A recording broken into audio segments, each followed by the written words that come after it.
Andrew Neethling is widely regarded as one of the fastest mountain bikers to ever come out of South Africa. I mean, the man has achieved multiple top 10 World Cup finishes, and over and above that, he's also won the South African Downhill and African Continental Championships.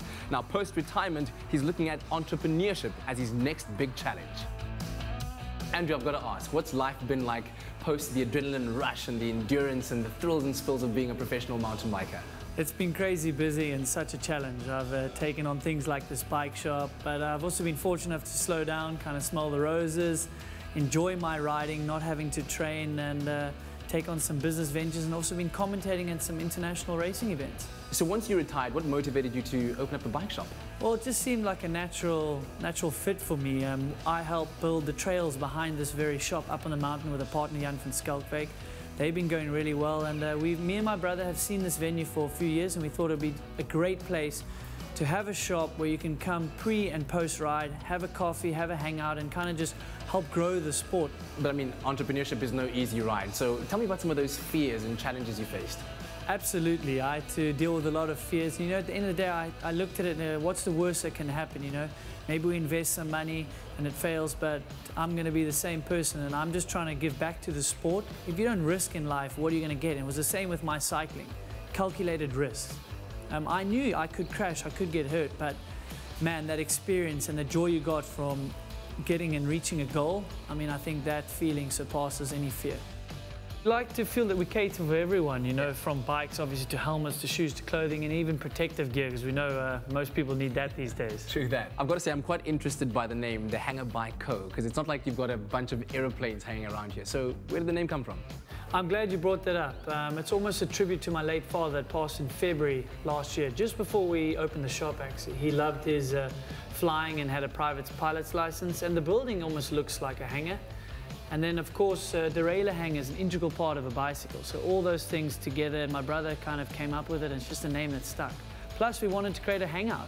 And outside, under the logo, it says powered by the Neethling brothers. So clearly, this is a family business.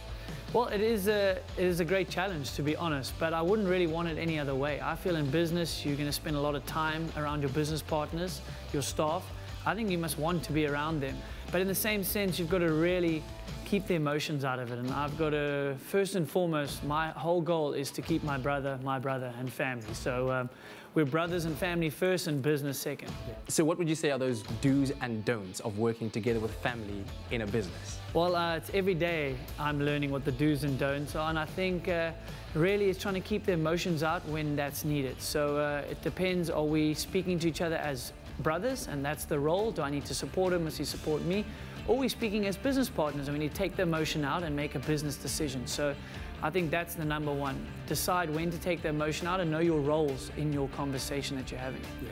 And what about some advice or tips you could give to professional athletes that also want to make that transition into business? Yeah, the transition can be challenging, and obviously you're in the limelight a lot, but I think you need to take your skill set you have, and that's dedication, that's motivation, that's getting up when you get hit and you're on the ground. You know you can get up, so take that into business. Take that work ethic that you've learned from sports and take that into business, because I think hard work and consistency, you can succeed.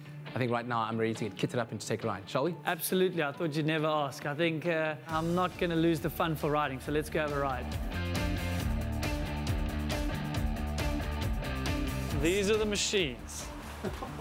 So I've got to admit, this is my first time on one of these very fancy bikes. So what tips do you have for me? I mean, what common mistakes do newbies make when it comes to downhill mountain biking? What I see mostly is people get a little bit too excited, and they feel they got a little bit too much skill compared to how inexperienced they are, and that's fine. It's an exciting sport, but guys, just start slow, you know, get into it, get a feel for it first. I'll definitely take all the advice on board, and I think I'm ready to go. Let's do it. So I think it's clear to see that Andrew's success has been driven not only by his passion for the sport, but also his passion for the culture of mountain biking and how it brings people together. And if this is what he's achieved in under a year, I for one cannot wait to see the success wave that he's going to be riding next.